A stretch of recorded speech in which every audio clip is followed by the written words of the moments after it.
오늘은 고난주간 넷째 날 제자들과 마지막 유월절 식사를 마치신 예수님은 이제 제자들과 함께 찬양하시면서 감람산으로 가시게 됩니다. 그리고 감람산에 있는 그 겟세마네 동산에 다다르십니다. 겟세마네 동산은 이 감람산 안에 있는 작은 동산입니다. 이곳에는 예수님께서 늘 평소에 늘 기도하러 자주 가시던 그런 장소이기도 합니다. 겟세마네 뜻은 기름 짜는 틀이라는 뜻을 가지고 있습니다. 감람산 기슭 낮은 곳에 기드론 계곡 동쪽 편에 보면 원래 올리브 농장이 있었는데 바로 여기가 바로 겟세마네 동산입니다. 십자가에서 처형당하기 전날 밤 예수님께서 하나님 앞에 기도하기에 너무나 잘 어울리는 기름 짜는 곳이라는 동산에서 기도하십니다. 그런데 오늘 기도의 자리로 나아가시는 이 예수님의 모습을 자세히 한번 보면 예수님께서는 가룟 유다를 제외한 11명의 제자들을 다 데리고 감람산으로 가십니다. 그리고 모두를 다 데리고 기도의 자리까지 가지는 않으십니다. 먼저 8명에게는 내가 기도할 동안 여기 앉아 있으라 라고 하십니다. 그리고 3명의 제자 베드로, 야고보, 요한 이 3명의 제자들만 따로 데리고 겟세마네 조금 더 깊은 기도의 자리까지 나아가십니다. 그리고 지금까지는 우리가 단 한 번도 보지 못한 모습으로 예수님이 하나님 앞에 기도하기를 시작합니다. 35절의 말씀입니다. 35절 함께 있습니다. 조금 나아가사 땅에 엎드려 될 수 있는 대로 이때가 자기에게서 지나가기를 구하여. 아멘. 오늘 예수님의 모습은 지금까지 우리가 봐왔던 예수님의 모습과는 너무나 다릅니다. 그 어떤 상황 속에서도 조금도 불안해하지 않고 조금도 두려워하지 않았던 예수님인데 오늘 예수님은 너무 놀라고 너무 슬퍼하고 계십니다. 그래서 우리는 오늘 본문을 읽다 보면 예수님의 모습이 조금 낯설게 느껴지기도 합니다. 예수님이 이렇게 될 줄 몰랐던 것일까요? 하나님의 뜻에 순종해서 이 땅에 오시기는 하셨지만 하나님께서 나를 이렇게까지 몰고 가실 줄은 정말 몰라서 그런 것일까? 아닙니다. 예수님은 알고 있었습니다. 마가복음 10장 45절에 보면 인자가 온 것은 섬김을 받으려 함이 아니라 도리어 섬기려 하고 자기 목숨을 많은 사람의 대속물로 주려 함이니라. 이미 알고 계셨습니다. 대속물로 주어야 한다는 걸 알고 계셨습니다. 그런데 왜 이러시는 걸까요? 알고 오셨는데 지금까지 담담하게 모든 사역들을 다 잘 감당해 오셨는데 예수님이 왜 마지막 순간 이렇게 약한 모습을 보이시는 걸까? 사람들은 오늘 본문을 읽으면서 제자들의 연약함을 많이 발견합니다. 한시도 깨어있지 못하는 제자들의 연약함을 보여주는 본문으로 오늘 본문을 많이 바라봅니다. 그런데 사실 오늘 본문은 제자들의 연약함보다 예수님의 연약함을 더 많이 보여주는 본문이기도 합니다. 그렇다면 예수님은 왜 이렇게 십자가 앞에서 약해지신 걸까요? 왜 이렇게 놀라고 슬퍼하며 심히 고민하고 계신 걸까요? 33, 34절 베드로와 야고보와 요한을 데리고 가실새 심히 놀라시며 슬퍼하사 말씀하시되 내 마음이 심히 고민하여 죽게 되었으니 너희는 여기 머물러 깨어있으라 하시고. 물론 우리도 알고 있습니다. 십자가의 처형이 얼마나 잔인한 처형의 방법인지 우리도 너무 잘 알고 있습니다. 당시에 최고로 사람을 고통스럽게 죽이는 방법, 그래서 그 고통이 얼마나 극심한지 예수님도 너무나 잘 알고 있었습니다. 그렇다면 지금 예수님께서 이 육체적 고통이 두려워서 이렇게 심히 놀라시며 슬퍼하고 계신 것일까요? 육체적 고통 때문에. 아니면 육체적 고통보다 더 컸던 단절의 고통 때문일까요? 이제 사랑하는 제자들과 더 이상 함께 할 수 없다는 단절의 고통, 제자들에게 이제 배신당하고 버림당할 수밖에 없다고 하는 그 단절의 고통 때문에 이렇게 힘들어하고 계시는 걸까? 그것도 아니면 하나님과의 단절의 고통 때문에 이렇게 힘겨워하시는 걸까? 십자가에서 죽고 나면 이제 앞으로 3일간 이제 3일 동안 성부 하나님과 완전히 단절되고 철저히 외면당하실 그 외로움 때문에 두려움 때문에 엘리 엘리 라마 사막다니 하나님 하나님 어찌하여 나를 버리셨나이까 그렇게 외치셨던 그 하나님, 그 하나님과의 단절 때문에 이렇게 고통스러워하시며 이 잔을 내게서 지나가게 해달라고 기도하고 계신 것일까? 그렇게 이해하고 지나가기에는 우리의 마음이 개운하지가 않습니다. 왜냐하면 예수님은 자신이 죽은 이후 3일 만에 부활하실 것을 너무나 잘 알고 계셨기 때문입니다. 마가복음 8장 31절, 인자가 많은 고난을 받고 장로들과 대제사장들과 서기관들에게 버림받아 죽임당하고 사흘 만에 살아나야 할 것을 비로소 그들에게 가르치시되, 내가 죽고 3일 만에 부활할 것을 알고 있었고 가르치기까지 하신 분입니다. 그리고 그렇게 가르치신 제자들에게 이렇게까지 자신 있게 말씀하십니다. 이어서 누구든지 자기 목숨을 구원하고자 하면 잃을 것이요, 누구든지 나와 복음을 위하여 자기 목숨을 잃으면 구원하리라. 이렇게 자신 있게 제자들에게 얘기하셨던 예수님인데, 그런데 우리 주님께서 지금 심히 놀라며 슬퍼하고 계십니다. 마음이 심히 고민해서 이제 죽게 되었다고 이 말씀하고 계십니다. 그리고 하나님 앞에 이 잔을 내게서 옮겨달라고 반복해서 하나님 앞에 기도하고 계십니다. 도대체 이것을 우리가 어떻게 받아들여야 하냐는 겁니다. 도대체 예수님이 이 약한 모습을 우리는 어떻게 이해하고 어떻게 받아들여야 하는 것일까? 예수님은 완전한 하나님이시며 또한 완전한 인간이기도 하십니다. 예수님은 완전한 하나님이시지만 완전한 인간이기도 하십니다. 이것은 신비입니다. 그래서 우리는 예수님을 이해하지 않으려고 하고 믿습니다. 우리는 그분의 말씀을 분석하지 않고 먹습니다. 신앙은 정말 정직한 겁니다. 우리는 십자가를 다 져야 된다는 거 다 압니다. 나의 십자가를 지고 예수 그리스도를 따라가야 된다는 거 다 압니다. 십자가가 우리의 길이라는 걸 다 압니다. 하지만 인간인 예수님도 힘든 건 힘든 겁니다. 예수님도 겟세마네 동산에서 십자가를 앞에 두고 마지막 밤 땅이 핏방울같이 될 때까지 기도할 수밖에 없었던 겁니다. 왜요? 완전한 인간으로 이 땅에 오셨기 때문에. 아버지여, 나를 구원하여 이 때를 면하게 하여 주옵소서.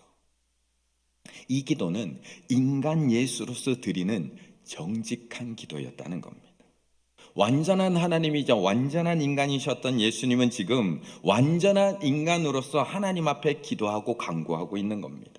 연약한 인간의 대속물로 드려져야 할 완전한 인간으로서 하나님 앞에 기도하고 있는 겁니다. 우리와 똑같은 연약한 인간이 되어서 십자가 고난 앞에서 놀라고 슬퍼하며 땀이 핏방울이 되도록 기도하고 있습니다. 그런데 우리는 예수님처럼 기도할 수 있을까요? 우리는 예수님처럼 기도할 수 있을까? 우리의 눈으로 보기에는 한없이 연약해 보이는 예수님의 기도 같지만 우리는 예수님처럼이라도 기도할 수 있을까? 예수님처럼이라도. 36절의 말씀 같이 읽어보겠습니다. 36절입니다. 이르시되 아빠 아버지여, 아버지께는 모든 것이 가능하오니 이 잔을 내게서 옮기시옵소서. 그러나 나의 원대로 마시옵고 아버지의 원대로 하옵소서 하시고. 아멘. 앞에 서서 말씀드렸듯이 오늘 예수님께서는 감람산에 가실 때 가룟 유다를 제한 11명의 제자를 다 데리고 가십니다. 그런데 예수님이 기도하는 자리, 겟세마네 동산 깊은 자리에 나아가실 때는 베드로, 야고보, 요한만 데리고 들어가십니다.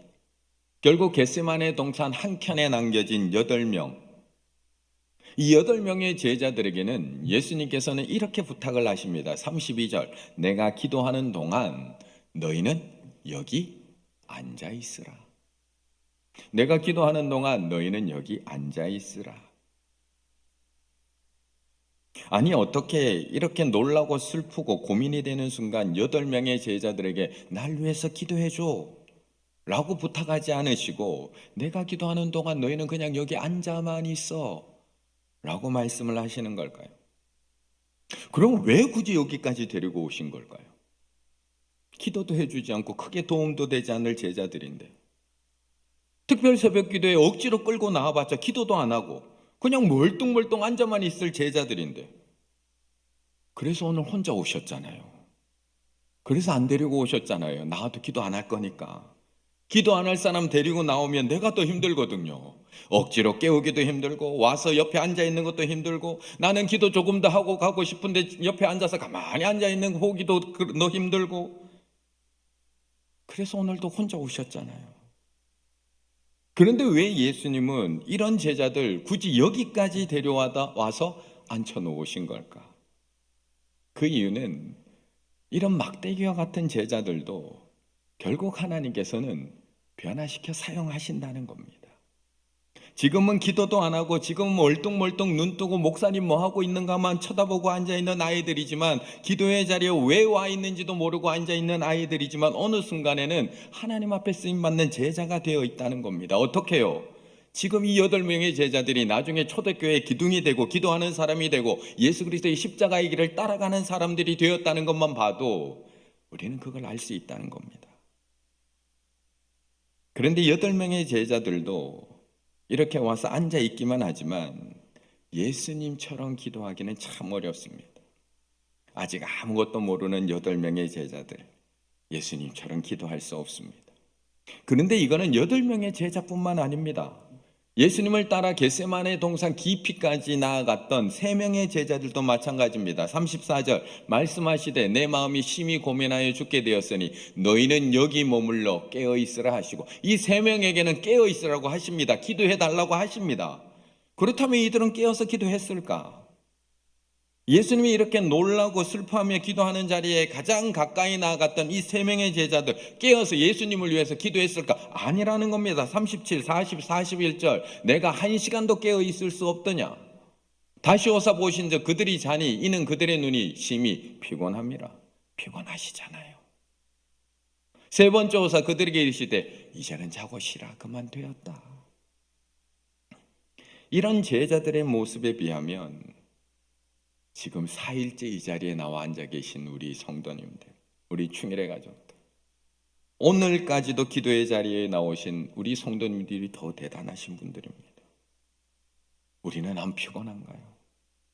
그 피곤한 직장 생활 가운데도 주님의 고난을 묵상하고 그 바쁜 아침 시간에도 기도해서 시간 맞춰서 집에 가서 남편 밥 차려주고 이렇게 깨어서 예수 그리스도의 고난에 동참한다는 것, 1시간도 깨어있지 못하는 이 제자들에 비하면 정말 훌륭한 신앙이라는 겁니다. 인사 나누시겠습니다. 제자들보다 낫습니다. 제자들보다 낫습니다. 그런데 그런 우리도 예수님처럼 기도하기는 어렵다는 겁니다. 분명히 이렇게 새벽을 깨우면서 주님의 고난에 동참하고 있는 우리들도 예수님처럼 기도하기는 참 어렵습니다. 물론 우리도 35절처럼은 예수님처럼 기도합니다. 35절 조금 나아가 땅에 엎드려 될 수 있는 대로 이때가 자기에게 지나가기를 구하여. 35절처럼은 우리도 기도합니다. 이 기도는 굳이 가르쳐주지 않아도 저절로 합니다. 하나님 이때 좀 지나가게 해주세요. 하나님 이 어려움 좀 빨리 끝나게 해주세요. 하나님 저희 가정에 문제 있는 거 아시잖아요. 이번 달 지나가 아니 올해 지나가기 전에 좀 해결되게 해주세요. 빨리 응답되게 해주세요. 우리 이 기도합니다. 그런데 이어지는 36절의 예수님의 기도는 따라하기가 너무 어렵다는 겁니다. 36절 이르시되 아빠 아버지께서는 모든 것이 가능하지 않습니까? 이 잔을 내게서 옮기시옵소서. 하지만 나의 원대로 마시옵고 아버지의 원대로 하옵소서. 35절의 기도는 저도 매일 합니다. 하나님 이때가 좀 빨리 지나가게 해달라고, 하나님 이 잔을 옮겨달라고 저도 매일매일 기도합니다. 그런데 36절 그러나 나의 원대로 마시옵고 아버지의 원대로 하옵소서. 이 기도는 너무 어렵습니다. 내가 원하는 대로가 아니라 아버지가 원하는 대로 하옵소서. 예수님을 따라 한 번쯤은 기도는 하지만 금세 35절로 또 돌아갑니다. 예수님은 안 그러셨을까요? 예수님은 딱 한 번 하나님 지나가게 해주세요. 하나님 옮겨주세요. 하나님의 대답 없자 그러면 십자가를 질게요. 나의 원대로 마시옵고 아버지의 원대로 하세요. 이 기도로 끝났을까요? 아니요. 39절에 또 기도하십니다. 다시 나아가사 동일한 말씀으로 기도하시고 또 기도하는 겁니다. 지나가게 해주세요. 옮겨주세요. 하지만 나의 원대로 마시옵고 아버지의 원대로 하옵소서.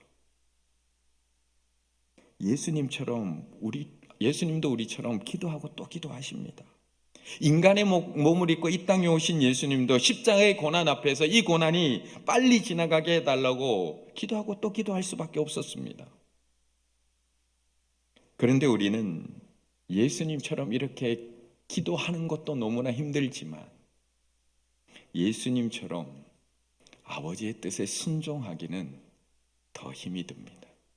41절의 말씀 같이 읽습니다. 41절입니다.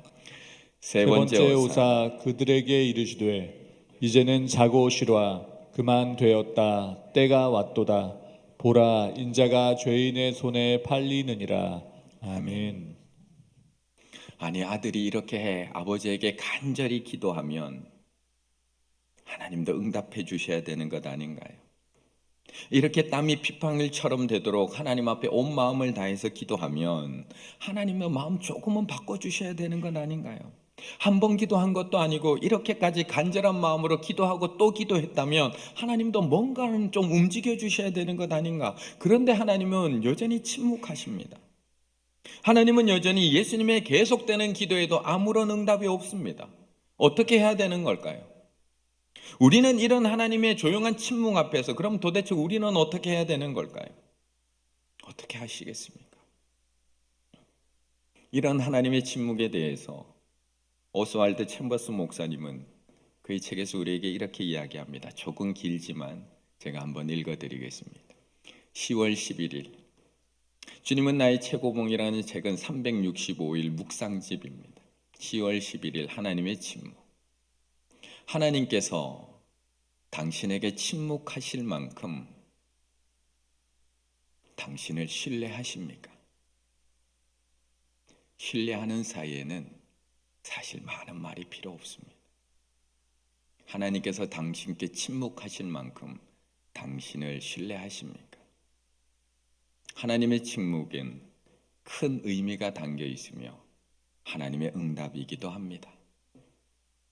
베다니의 집에서 요한복음 11장에 나오는 나사로의 이야기에 나오는 죽은 나사로 살리시는 그 사건, 베다니의 집에서 예수님께서 나사로를 살리지 아니하고 며칠 동안 완벽하게 침묵하셨던 것을 생각해 보십시오. 당신의 삶 가운데 이런 날들이 있습니까? 하나님은 당신을 그처럼 신뢰하고 계십니까? 아니면 당신은 여전히 보이는 응답만을 구하고 계십니까? 만일 당신이 하나님의 응답 없이 영적으로 한 걸음 더 나아가지 못하고 있다면 하나님께서는 당신이 구하는 축복을 지금 주실 겁니다. 그 정도 수준이라면. 그러나 기도에 당장 응답하지 않으시는 하나님의 침묵은 당신으로 하여금 주님에 대해 더 놀라운 깨달음을 갖게 하려고 하는 신호입니다. 지금까지 아무런 응답을 듣지 못해서 하나님 앞에 신음하고 있습니까? 그러나 그 완벽한 침묵 속에서 절망이 아닌 기쁨 속에서 당신은 하나님께서 가장 친밀한 방법으로 당신을 신뢰하고 계심을,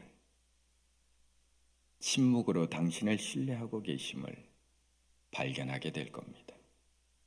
그 이유는 주께서 당신이 더 큰 계시를 감당할 수 있다고 보셨기 때문입니다. 보지 않고 믿는 믿음, 더 큰 계시를 받을 만한 준비가 되었다고 보시기 때문입니다. 우리는 오늘 겟세마네 동산에서 땀이 핏방울처럼 변하면서까지 기도하신 이 예수님이 응답을 받지 못했다고 생각을 합니다. 하나님께서 예수님의 이 간절한 기도에 계속 침묵했다고 생각을 합니다. 그리고 예수님은 하나님의 그 침묵에 어쩔 수 없이 그 십자가를 질 수밖에 없다고 생각합니다. 하지만 그렇지 않습니다. 예수님은 분명히 하나님 앞에 응답받으셨습니다. 예수님은 하나님의 침묵 속에서 자신을 신뢰하고 계신 하나님의 응답을 받고 그 십자가의 길을 순종하며 가셨다는 겁니다. 히브리서 5장 7절 그는 육체에 계실 때에 자기의 죽음에서 능히 구원하실 이에게 심한 통곡과 눈물과 간구와 소원을 올렸고 그의 경건하심으로 말미암아 무엇을 얻었느니라? 들으심을 얻었느니라. 응답 받으셨습니다. 결국 오늘 예수님이 겟세마네 동산에서 하나님께 올려드린 기도는 내 뜻이 아니라 아버지의 뜻에 순종하기 위한 기도였습니다. 인간의 몸을 입고 이 땅에 오신 예수님도 십자가의 고난 앞에서 이때가 자기에게 지나가게 해달라고 기도했고 이 고난의 잔을 옮겨달라고 기도했지만 결국 나의 원대로가 아니라 아버지의 원대로 되기를 기도했던 겁니다. 우리는 이처럼 예수님처럼 기도하기도 어렵습니다. 그런데 더 어려운 것은 하나님이 이렇게 침묵하시며 나를 신뢰하며 응답하실 때 순종하기는 더 어렵습니다. 그래서 우리는 끝까지 나의 뜻을 관철시키려고 하고 끝까지 하나님 앞에 나의 뜻을 이해시키려고 합니다. 그런데 오늘 예수님은 이제 그 기도의 자리에서 순종의 자리로 나아갑니다. 하나님의 침묵 속에서 아버지의 응답을 들으시고 순종하며 나아갑니다. 41절, 42절. 세 번째 오사 그들에게 이르시되 이제는 자고 쉬라. 그만 되었다. 때가 왔도다. 보라 인자가 죄인의 손에 팔리느니라. 일어나라. 함께 가자. 나를 파는 자가 가까이 왔느니라. 예수님의 기도는 내 뜻을 꺾고 아버지의 뜻에 순종하는 기도였습니다. 나의 뜻을 하나님께 관철시키는 기도가 아니라 아버지의 뜻에 나를 쳐서 복종시키는 기도였던 것입니다. 예수님처럼 아버지의 뜻을 구하며 기도하는 건 너무나 어렵습니다. 그런데 예수님처럼 그 하나님의 응답에 순종하는 것은 더 어렵습니다. 그래서 예수님도 빌립보서 2장 8절 사람의 모양으로 나타나사 자기를 낮추시고 죽기까지 복종하셨으니 곧 십자가에서 죽으십니다. 그래서 우리는 이 고난주간의 새벽 이렇게밖에 기도할 수 없습니다. 주님이 아버지의 뜻대로 죽기까지 복종하신 것처럼 나도 아버지의 뜻대로 내 몸을 쳐서 복종케 하여 주시옵소서. 내가 그리스도와 함께 십자가에 못 박히게 하여 주시옵소서. 이제는 나는 죽고 예수로 살게 하여 주시옵소서. 나의 뜻은 십자가에 못 박게 하시고 아버지의 뜻을 이루며 살게 하여 주시옵소서. 우리는 오늘 이 겟세마네 기도를 통해서 내 뜻이 아니라 아버지의 뜻이 이루어지기를 기도하고 순종하며 나아가야 하는 겁니다. 이번 고난주간을 통해서 우리의 기도가 예수님의 기도처럼 아버지의 뜻을 구하는 기도로 변화되고 우리의 순종이 예수님의 순종처럼 아버지의 뜻을 이루는 모습으로 복종되어가는 우리 충혈의 가족들 다 되시기를 간절히 바라겠습니다.